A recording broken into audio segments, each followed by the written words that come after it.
Welcome back to Frontline Eurosports Online. Your host Nate Jennings is here with a 2017 Ducati Monster 821 in that beautiful matte gray.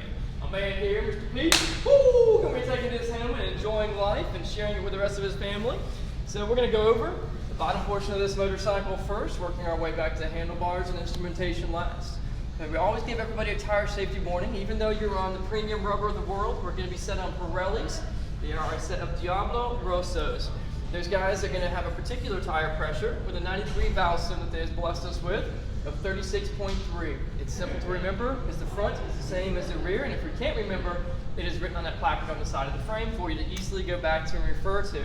We have a twin disc brake system with our floating rotors and radially mounted Brembo calipers. Steel braided lines, which on your demo ride you felt how effective and sweet those were for you. And there's an additional lead here. That lead is going over to our left speed sensor pickup on the wheel. That's going to be part of our safety package that Ducati features for our ABS and traction control. So we want to make sure and service our brakes and flush that fluid per our owner's manual, as well as our hydraulic dampening system. The front fork assembly has a condensation property with the hydraulic fluid, so we want to flush that out and make it fresh. It's just like our car. The brakes get mushier and mushier over time. We freshen it up. It's like brand new again. The E21 is a water-cooled power plant, so you're going to have your radiator out front with an additional cooling fan back there. You might hear kick in over 220 degrees or so. I love the frame. So we got our gray bodywork with our red Monster to embellish that, as long as our red wheels, but how minimalistic it is. You're actually riding the motor. You've got your front cylinder and your rear cylinder, and your subframe is attached to your rear cylinder. Your main frame portion of the front of the rear cylinder and your front, or the top of your lower cylinder here. These are belt covers. Behind there, you're going to have belts driving your cams for you for your amazing desmodromic valve system. The desmodromics are going to allow this thing to rev to the moon without having any valve flow. It's really cool, and it also takes out a lot of the resistance, so you don't feel like the bike is getting its high-strung, high-pinned-up nature. It doesn't resonate to the throttle like some of the other spring returns.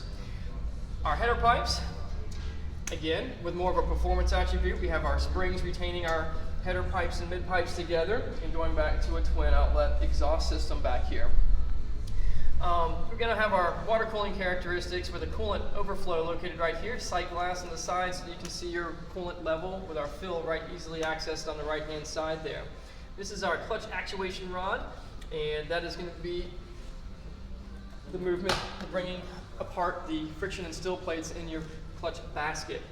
Going into the serviceability, we have our oil fill and oil sight glass, and easy to see spin-on filter and drains on the bottom, obviously there. Our brake pedal assembly, isn't that beautiful? You like that, don't you? Yeah, so that's our brake pedal assembly that's nicely milled out with a nice foot peg assembly right here. Our brake master cylinder hidden behind the hill guard, going to our pillion peg. That is a collapsible peg with a detent in it so that it'll stay up for you. We have an overflow up here. This is for our rear brake master cylinder, giving us fluid levels and fluid clarity. Keep an eye on that for any discoloration or any loss of fluid to get us to come in, check out your machine, make sure she's okay. Rear shock assembly is adjustable. You can see how you have your preload adjustment back here. Break this bike in. Get your at least 800,000 miles on it, get dexterity into the springs, and then we're going to come back and set the sag for you so you have the ultimate riding experience. As we come further back to our rear wheel assembly, a correlating 17-inch rim with tire pressure of 33.6. 36.3. Yeah, you got it though. So we're going to come back to our conventional two-piece swing arm, our chain adjustment block right here with our axle, and our Brembo rear brake caliper with another steel braided line. And here is easier to see your speed sensor pickup for our safety package. You got your packet there with the owner's manual. We'll review here in a hot second. We come to our 50-state compliant turn signals that have amber bulbs for aesthetic pleasure. They do a clear lens on them. We're going to have our tail lamp assembly with an LED tail lamp assembly in there for running lights and brake lights. Illumination of our license plate to keep us compliant there as well. And there's plenty of options. That might disappear, might it? I don't know, it might even start, might sexy it up a little bit. They already did that from the factory with a nice, beautiful C-cowl in the back for you that we already went over how to remove. But we can do that again real quick while we're in that area. So our key goes into a lock cylinder that's on the right-hand side of the motorcycle. It's not super traditional, but it's effective because it's easier to access. As we pull our saddle off, you're going to see underneath of here 2 bolts. Well, how do I get those bolts off when I'm floating down the road and I need to take my seat cowl off? You're gonna have a toolkit that's gonna have the proper Allen key in there for you. And that's hidden in this region. So we've got your Virginia State inspection and our toolkit. I'm not gonna go through the toolkit too extensively, but we got helmet retaining rings, we have spark plug tools, we have screwdrivers, our Allen keys, most of the necessities that you need. It's nice of Ducati to do that for us, as most of the manufacturers want you to go out and spend that extra coin on getting it from the parts department. So we're gonna make sure these guys slide back into our guides on the front and pop this puppy back on. You're a pop, you know it's secure. Give it your little snug and tug, and we'll slide the lock cylinder, the key back into the lock cylinder. Chain drive. Our chain drive assembly, awesome for direct power, simple to repair, but does require some preventative maintenance. You can see all the white lubrication on it. That's because it has been shipped from overseas. They didn't want to keep it from corroding while it's being transported. So we're gonna go ahead and run that off. We wiped it off as best we could so you don't have too much wheel fling on there to start with. But every 2.5 tanks of gas, every 500 miles, we want to check our chain tension. We want to check our lubrication, because this is an 8-pound snake that can jump out and bite either the back of your leg, bust your engine case, or hit your homie in the face, which is a real bad day. So preventative maintenance is important on that beast. We have grab rails back here that are more accessible when you take that seat cowl off, as they are a little bit wider than the saddle themselves. Our correlating pegs, and our gear shift pedal for our 6-speed transmission. It is connected with a linkage system, so you do have Heim joints that you can break these tins loose and adjust the pedal height. We want to make sure that we got that in a good spot for ourselves, depending on our foot size and boots, riding style, things of that nature. This side of the power plant is going to give you more of its water cooling characteristics. You got your water lines and pump assembly that are going up to our radiator, and our radiator fill right there. Not a lot for me to show you on this side of the motorcycle, so we're going to get to more of the meat and potatoes, which is the handlebars and controls. You want to jump on that beast? We'll go over our handlebars and controls. So we have on our right-hand side our conventional twist throttle that is now ride-by-wire. There's no more push and pull cables. We're going to have a rheostat in that housing to give you a nice accurate twist, but you felt that jumping out into the streets with that monster demo earlier. We have our run cycle switch. It actually covers our start button. So where's the start button? Must have my kill switch off. We flick that up and hit our start button.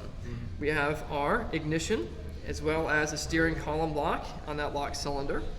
Moving over to our compact controls on the left side, we're going to have our high beam at the very top, with pulling it back for an intermittent flash or a flash to pass, pushing down to activate high beam, pushing again to activate low beam again.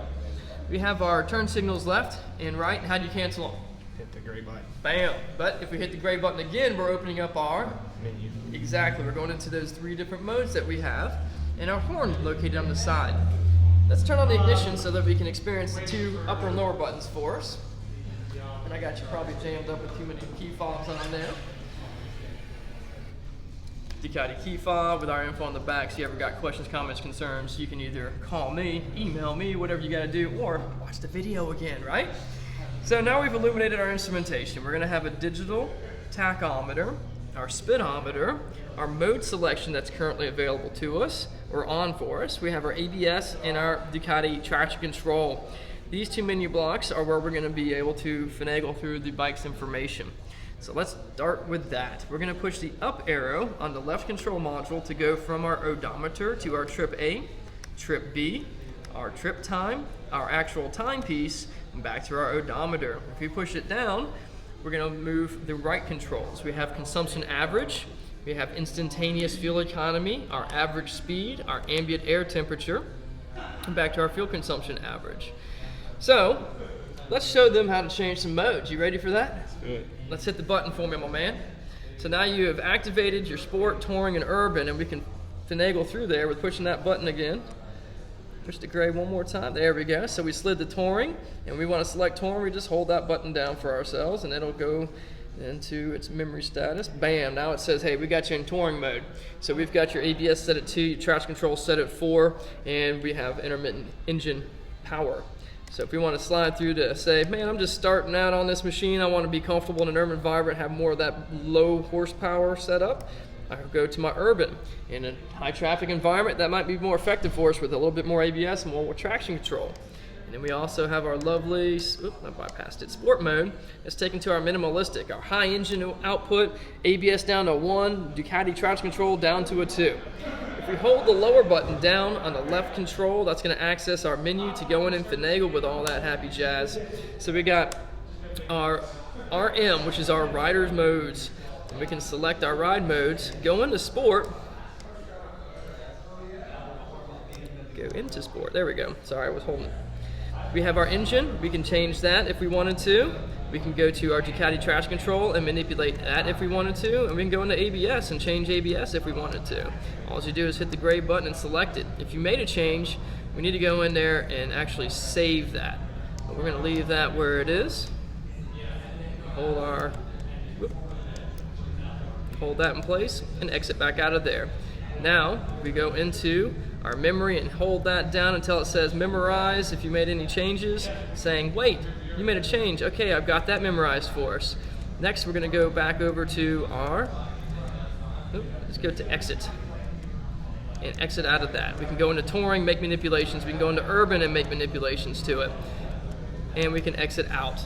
We'll go through ride modes, and we go to our battery display, we go to our backlighting setup, we have lap information, we have our setting of our timepiece, our pin code, having our RPM measurements displayed, and our units of measurement. After that, we exit. We have gone through the menu real quickly and briefly, but most of that stuff you're gonna set it and forget it and not manipulate it too much. You're gonna find your primary sport mode, your primary touring mode, your timepiece. We don't change time zones that often around town, so hopefully not, unless you're really fast on the Ducati.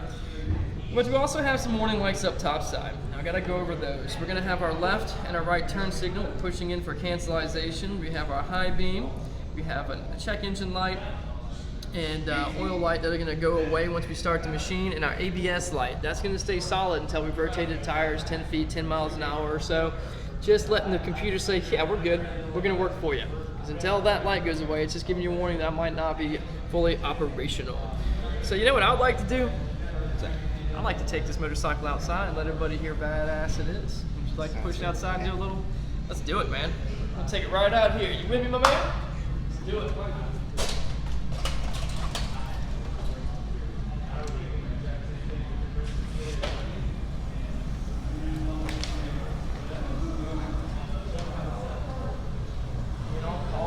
Careful and cautious with your new motorcycle. That's a good spot right there. Close these hatches so we don't fumigate everybody inside. And you're familiarized with your machine now, so throw a leg over and give her a little start. Let everybody hear that amazing Monster 821.